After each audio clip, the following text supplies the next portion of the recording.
하루 동안 전국에서 교통사고에 의해 발생하는 사상자는 평균 4,400여 명이나 된다고 합니다. 많은 사람들이 다치고 또 목숨을 잃을 수도 있는 교통사고. 이 교통사고를 예방하고 효율적인 교통체계를 잡기 위해 노력하는 사람이 있습니다.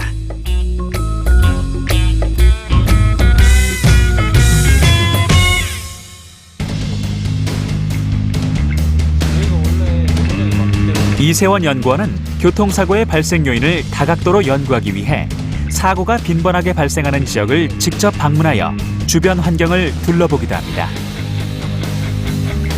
바로 도로 위의 질서를 수호하는 교통심리 전문가이기 때문이죠. 여러 가지 일이 있지만 주로 교통과 관련된 다양한 요인들이 운전자나 보행자 행동에 미치는 영향이나 교통안전에 미치는 영향을 실험을 통해 분석하고 그에 대한 대책을 연구하는 일을 합니다. 교통심리 전문가들은 현장을 직접 조사하거나 여러 매체, 기관을 통해 보고받아 해결할 필요성을 느끼게 된 교통 문제에 대한 정책을 제안합니다. 문제점을 파악하고 문제 해결을 위한 최선의 방안을 모색하기 위해 머리를 맞대고 고심하죠.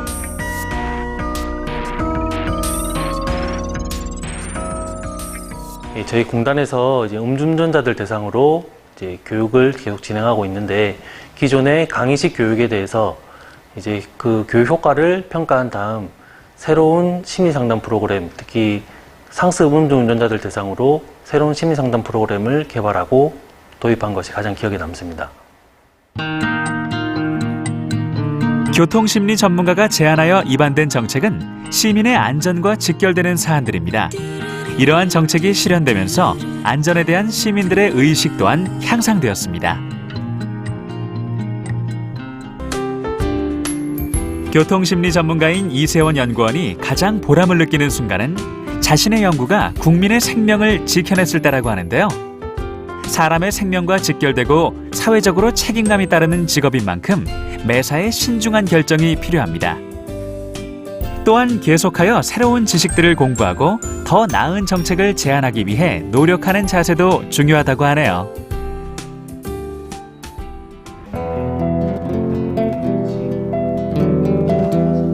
교통심리 전문가는 운전자의 행동에 관한 심리적 측면, 운전 적성, 물리적 교통 환경이 교통 행동에 미치는 영향 등을 연구하는데요. 이러한 업무를 담당하려면 어떠한 공부를 해두는 것이 필요할까요?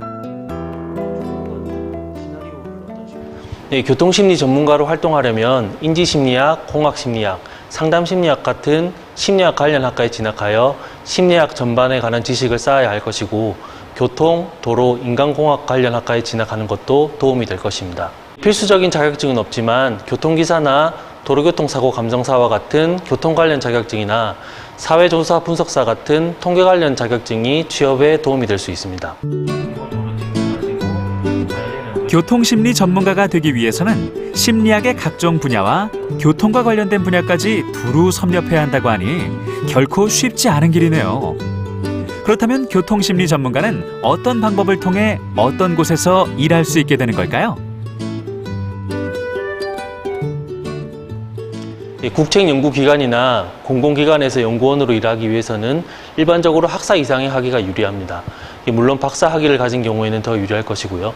그리고 국책연구소나 공단 등에서는 비정기적으로 관련 인원을 채용하기 때문에 평소에 채용 공고에 관심을 가지는 것이 필요합니다. 그리고 평소에도 교통과 관련된 일에 관심을 가지는 것이 중요하고 운전자나 보행자 안전과 관련된 일에 관심을 가지는 것이 중요합니다. 교통심리 전문가는 교통사고를 예방하기 위해 단순히 정책을 제안하는 데 그치지 않고 더 적극적인 방법을 마련하였습니다. 과학적인 방법으로 운전자의 운전 습관을 분석하고 교정까지 해내는 운전자 시뮬레이터 분석이 바로 그것인데요. 과학적이고 정확한 운전자의 운전행동 특성을 분석할 수 있어 효과적인 운전 습관 교정이 가능하게 됩니다. 우리나라에서 교통심리 전문가들이 다양한 분야에서 역할을 하고 있습니다. 특별히 정부기관에서 보면 안전행정부나 경찰청 산하의 도로교통공단이라든지 국토교통부 산하의 한국도로공사, 교통안전공단, 한국건설기술연구원, 그리고 국무조정실의 국책연구기관인 한국교통연구원 이런 곳에서 교통심리 전문가들이 활약을 하고 있습니다. 외국의 사례를 볼 때 교통심리 전문가들이 많이 필요로 할 것으로 판단이 됩니다. 예를 들면 독일의 경우는 교통심리 전문가들이 전국에 산재해 있어요. 수천 명이 근무를 하고 있는데 도로교통 장면에서 법규를 위반한다든지 사고를 낸다든지 그다음에 알코올 중독, 마약 중독으로 운전을 하는 사람들이 많아요. 그들에 대한 처치를 교통심리 전문가들이 합니다. 그래서 우리나라에서도 앞으로 독일과 같은 또는 유럽과 같은 그런 심리 전문가 제도가 도입이 된다면은 꽤 많은 일자리들이 창출될 것으로 보고 전망도 아주 밝다고 그렇게 생각이 됩니다. 아직은 우리나라의 미개척 분야라고 할 수 있는 교통심리 분야에서 맹활약을 하고 있는 교통심리 전문가. 시민의 교통의식 수준의 향상과 더불어 더욱 필요해지고 있는 교통안전을 위한 전문가 집단인 교통심리 전문가는 앞으로 더 많은 분야에서 우리 생활을 더욱 안전하고 윤택하게 해줄 것입니다. 여러분 주위의 유치원 버스는 어떤 색인가요? 오늘 아침 횡단보도를 건널 때 신호등 옆 보행신호의 자녀 시간 표시를 보신 적 있으신가요? 이렇게 안전한 교통 흐름을 위해 연구하고 필요한 정책을 정부에 제안하는 사람, 교통심리 전문가입니다. 교통심리 전문가가 되려면 보통 학사 이상의 학력을 갖추어야 하는데요. 특히 교통심리, 인지심리, 산업심리, 상담심리 등 심리학 전반에 관한 지식이 필요합니다. 따라서 심리학과에 진학하여 심리학을 공부하거나 교통공학, 인간공학, 도로공학, 사회학과 등에 진학하면 유리합니다. 그리고 교통심리 전문가로 활동하는데 필수로 요구되는 자격증은 없지만 도로교통안전진단사, 운수교통안전진단사, 교통사고 분석사 같은 자격증을 취득하면 취업에 유리할 수 있습니다.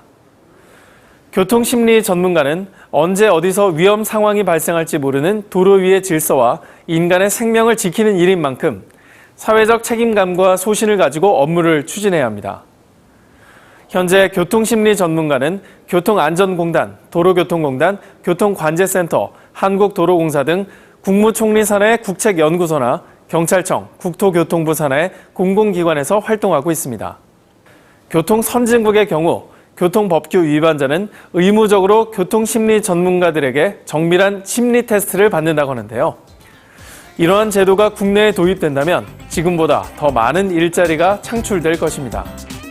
IT 강국, 문화 강국, 스포츠 강국을 넘어 미래 대한민국의 교통 강국이라는 자랑스러운 명예를 더해줄 청소년 여러분의 도전을 기다립니다.